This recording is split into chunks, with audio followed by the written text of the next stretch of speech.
So many times it happens that we live our lives in chains and we never even know we have the key. Finding that key is important. I found myself on Billy Conn Boulevard. Joe Louis, the all-time great heavyweight champion, said that the young Irishman had given him the toughest fight of his career. Conn never had an amateur fight, but within a few years, his native skills allowed him to beat several former champions and become known as a fighter to be reckoned with.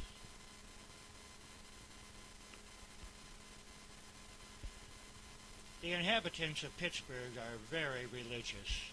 They promote their religion all over the city.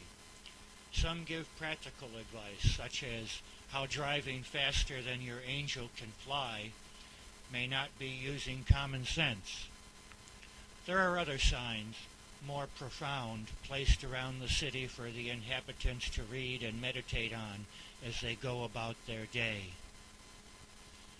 As odd as this may seem, the majority of religions in Pittsburgh have their origins in the Middle East.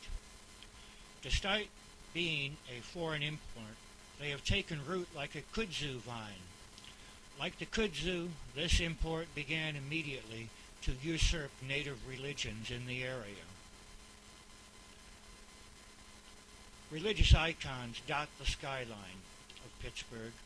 It is impossible to miss them. The Duquesne Incline on the side of Mount Washington was opened to the public in May of 1877. Originally, it was designed to carry both freight and passengers to the top or bottom of the mountain. The roads on Mount Washington made it extremely difficult for horse-drawn conveyances, and the mountain was so steep that workers in the factories at the base needed some way to get back and forth to work. The incline gives a bird's-eye view of the confluence of the Allegheny, Monongahela, and Ohio rivers, as well as some of the many bridges in the city. Across from the incline is a sports stadium named after a company that makes, among other things, tomato products. It replaces the old Three Rivers Stadium, which was named after the natural features which made the development of Pittsburgh possible. But I wasn't staying in Pittsburgh, and I got on my way using one of the many tunnels in the area. The light is at the end, and it was quite a change. I took one picture in Nebraska, and this is it. I only took one because everything looks the same. It was interesting to be able to watch the unfolding changes in the landscape. These wind farms, I believe they were in Indiana. It was really flat there too. You can see the landscape kind of just stretches out, and at some point mountains come into view in the distance.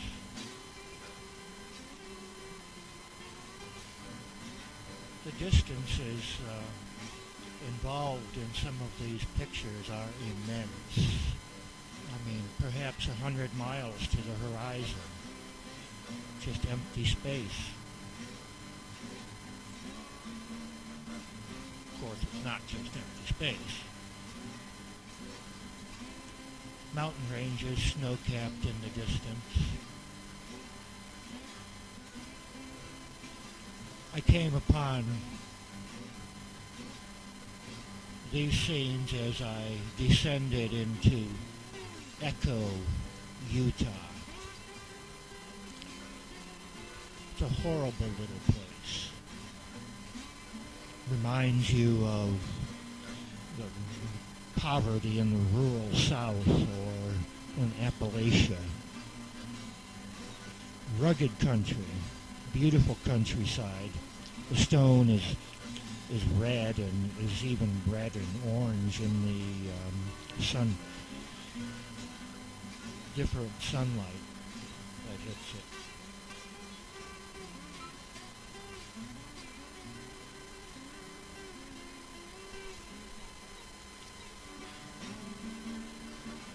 Pony Express route terminated here in Echo, Utah at one point.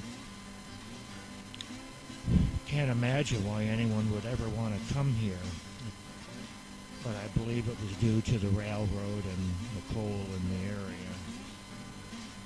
This is called the Devil's Slide. It's composed of 3 types of limestone with different consistencies, so that the center part, being of a softer consistency, was dissolved away, leaving the 2 other shells of limestone. It's about 40 feet wide, or 40 feet high and 20 feet wide, and a couple hundred feet to the top. It's quite big.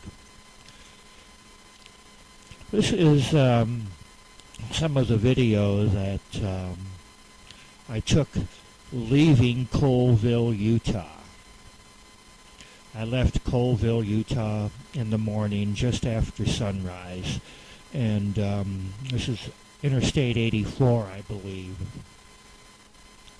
And when you leave Colville, you have to go up.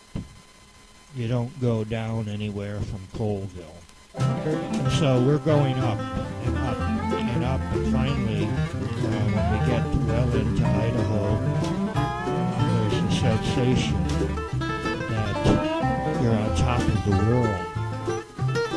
Wide open spaces on either side, hills in the distance. But here we're just coming up from the pit, so to speak. The sunlight was striking, and I'm glad I decided to hold the camera in my hand as I drove, because it came out better than I might have expected.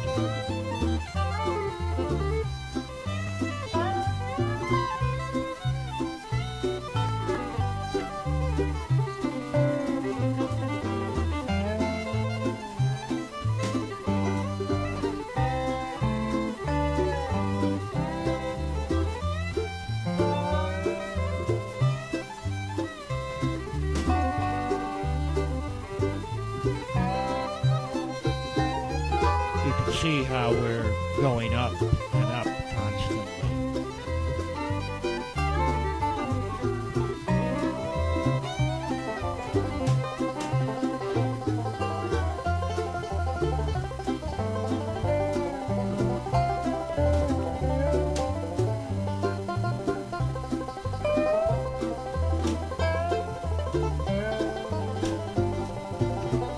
I lost Dusty in Colville, Utah. She got away from me. I had her on a leash, and the traffic noises spooked her, and she pulled loose.